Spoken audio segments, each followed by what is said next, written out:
Pengakuan JK sebagai saksi perjuangan dan keberhasilan Jokowi membuat Indonesia lolos dari jeratan hutang 6.000 triliun warisan SBY dan Soeharto. Jokowi menerima warisan hutang ribuan triliun rupiah. Catat ya, ada yang jatuh tempo, harus dibayar secepatnya. Ada yang cicilannya masih panjang sampai ke bulan.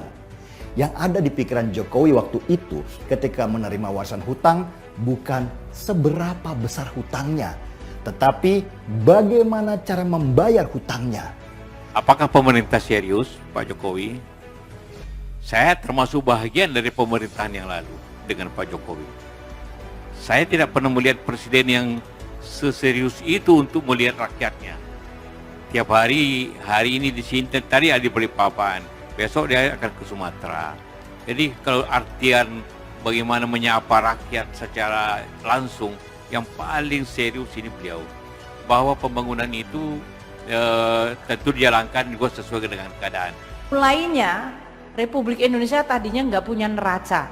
Jadi barang milik negara pun tidak diadministrasikan, tidak direkod. Kita asal bangun, waktu Pak Harto 30 tahun bangun banyak sekali, nggak ada pembukuannya. Jadi waktu kemudian terjadi krisis, kemudian kita punya undang-undang keuangan negara dan perbendaharaan negara, kita baru mulai membangun neraca keuangan. Yang suka bicara masalah utang, sampaikan aja bahwa di Perpres 72 itu waktu anggaran APBN 2020 dengan estimasi defisit sekian, itu pembiayaannya adalah dari SPN, dari pinjaman, ada yang bilateral, ada yang multilateral.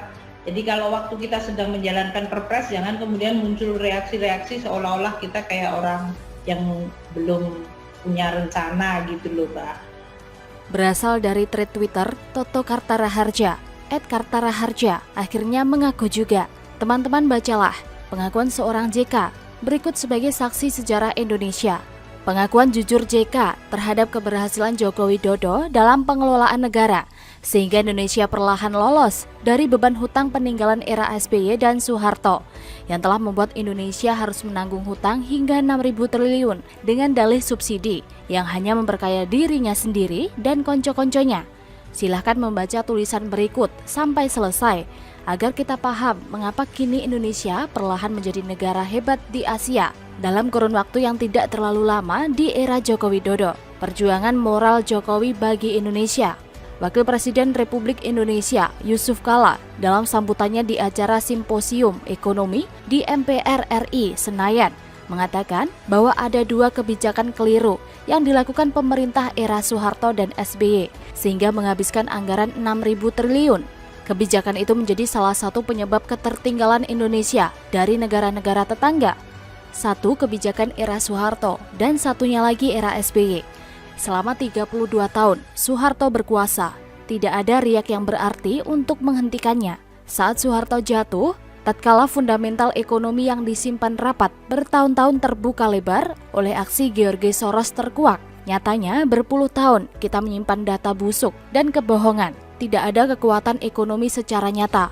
Tidak ada. Soeharto tidak punya rencana hebat untuk membuat Indonesia hebat dalam sektor ekonomi, kecuali hanya menggali lubang sedalam-dalamnya melalui hutang tanpa rencana real untuk mengubah Indonesia menjadi lebih baik.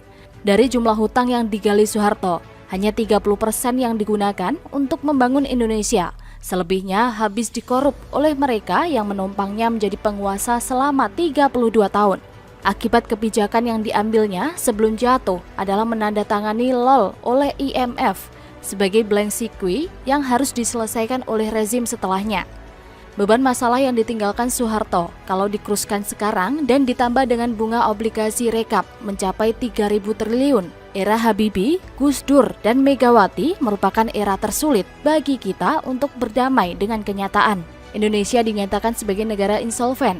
Semua financial resource tertutup, pemasukan lebih kecil daripada pengeluaran, kehidupan politik tidak jelas. 6 tahun proses transisi dari legislasi era Soeharto ke era reformasi seakan waktu terpanjang dalam sejarah. Selama itu tidak ada pembangunan real, negara stuck. Namun, akhirnya Indonesia bisa keluar dari proses transisi itu dengan terpilihnya SBY sebagai presiden secara demokrasi langsung. Harapan dipanggut dan masa depan disongsong dengan ceria. Tapi apa yang terjadi? Selama 10 tahun SBY berkuasa, untuk mempertahankan kekuasaannya, dia membakar uang sebesar 3.000 triliun untuk subsidi. Periode 2004 hingga 2014, subsidi energi rata-rata memiliki porsi sebesar 21% dari APBN dan mengalami porsi terbesar pada tahun 2008 yang mencapai 28%. Di dalam subsidi energi, alokasi subsidi BBM adalah yang terbesar dengan mencaplok 80% dari seluruh subsidi energi dan menciptakan mega skandal dengan korupsi tak terbilang jumlahnya. Andaikan uang sebanyak itu SBY gunakan untuk membangun jalan tol, maka kita sudah punya jalan tol Trans Sumatera dan Trans Jawa, juga kereta cepat Jakarta-Surabaya, dan puluhan kawasan industri berskala internasional, puluhan bendung dan irigasi untuk ketahanan pangan. Bahkan setiap kota besar sudah punya MRT. SBY hanya bekerja membuat rencana dan membuang uang untuk ongkos politik agar kekuasaannya stabil selama 2 periode. Era Soeharto kita abaikan karena salah memilih pemimpin dan takdir kita berhasil mengubah tatanan politik yang diktator menjadi demokrasi. Tetapi setelah demokrasi, kita justru melahirkan gerombolan maling yang menjarah lebih dahsyat dari 32 tahun Soeharto berkuasa. Selama ini tidak ada gerakan agama yang hebat yang hendak menggulingkan Soeharto atau SBY. Tidak ada demo berjilid-jilid hingga menjatuhkannya. Mengapa? Karena para tokoh agama maupun politik mendapatkan berkah uang dan konsesi bisnis dari politik lendir tebar uang oleh penguasa. Era Jokowi, seorang yang bukan elit politik di tubuh partai, bukan jenderal berkaliber nasional, bukan konglomerat kaya dari bisnis rente, bukan pula tokoh budaya atau agama yang selebritis. Dia muncul ke panggung politik karena kehendak Tuhan. Tak ada satupun kekuatan yang menghentikannya. Ketika si tukang kayu krempeng itu masuk ke istana negara, inilah takdir Indonesia dan Tuhan berbuat sesukanya. Ketika Jokowi berkuasa, subsidi yang memanjakan rakyat dihentikan, anggaran reformasi secara fundamental dari berorientasi konsumsi ke produksi. Efisien anggaran dilakukan dengan sangat ketat, walaupun diawali dengan fundamental ekonomi yang retak karena current account deficit. Jokowi tetap melaju dengan agenda besarnya, menciptakan kemandirian, bukan hanya lewat restruktur APBN dan hutang, tetapi juga revolusi mental dengan menghapus semua bisnis rente yang melahirkan mafia di semua ini. Negeri para gangster diubahnya menjadi negeri para pekerja keras. Status quo diobraknya, menghentakkan tatanan politik yang terbiasa hidup manja menipu rakyat. Apa hasilnya?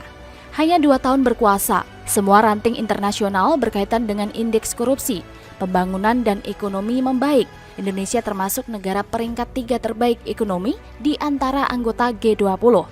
Saya membayangkan Sob, setiap langkah Jokowi tidaklah mudah dan penuh resiko, karena semua elit politik yang kini ada adalah bagian dari kekuasaan Orde Baru yang pernah merampok Indonesia, meninggalkan beban kerugian sebesar 3.000 triliun, yang juga bagian dari kekuasaan era SBY yang membakar uang negara sebesar 3.000 triliun demi melenggangkan kekuasaannya.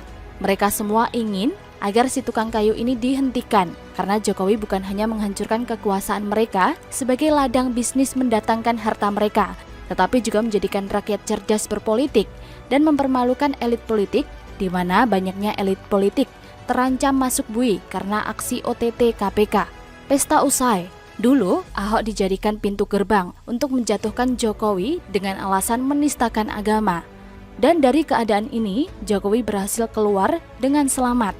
Kini, Perpu pembubaran ormas radikal dijadikan alasan untuk menjatuhkannya karena dibilang anti-demokrasi dan anti-Islam. Padahal tidak ada dalam Perpu untuk menyebut Islam atau ormas tertentu. Namun oleh para gangster mafia diciptakan semua kegaduhan ini agar pesta kekuasaan kembali marak. Karena itu emosi agama kembali dibenturkan. Andaikan Perpu itu ditolak DPR, maka ketahuilah kita bahwa agenda menjatuhkan Jokowi memang datang dari segala penjuru mata angin. Apakah Jokowi akan jatuh? Tuhanlah yang berhak menentukan siapa yang pantas berkuasa, dan setiap orang yang berkuasa adalah cobaan bagi rakyat. Usia saya lebih dari 50 tahun. Saya adalah generasi gagal karena tak bisa berbuat banyak menghentikan Soeharto dan pemikat subsidi BBM era SBY yang membakar uang ribuan triliun. Apa yang saya lakukan sekarang adalah berusaha setiap hari berbuat kebaikan agar negara ini lebih baik. Melalui tulisan, lewat interaksi dengan teman-teman politikus dan aktivis, saya berusaha menyampaikan pesan moral bahwa bukan sistem yang menjadi masalah, tetapi akhlak kita yang buruk. Mari kita memperbaiki moral, sudahilah niat mengubah sistem agar impian makmur menjadi kenyataan. Perbaiki akhlak dan perbaiki etos kerja, maka rahmat Tuhan akan datang by the time. Marilah kita bersama-sama menjadi kekuatan moral untuk menghadang semua niat mereka yang ingin merusak negeri ini dengan alasan agama, budaya, suku, ras, antar golongan, atau apalah. Kita membela Jokowi bukan bertujuan politik, tetapi demi kekuatan moral sebagai orang Indonesia. Jadilah gerakan moral untuk mendukung orang baik, agar semakin berprestasi baik bagi pembangunan negeri kita tercinta Indonesia, agar semakin berprestasi baik. Tulisan ini saya tampilkan. Maaf, saya tidak tahu siapa penulis aslinya. Semoga beliau tidak keberatan dengan penulisan ulang tanpa menyebutkan sumbernya. Semoga bermanfaat dan menambah ilmu, serta menambah wawasan kita semua. Bagaimana menurut sobat? Bisa komen di bawah ya.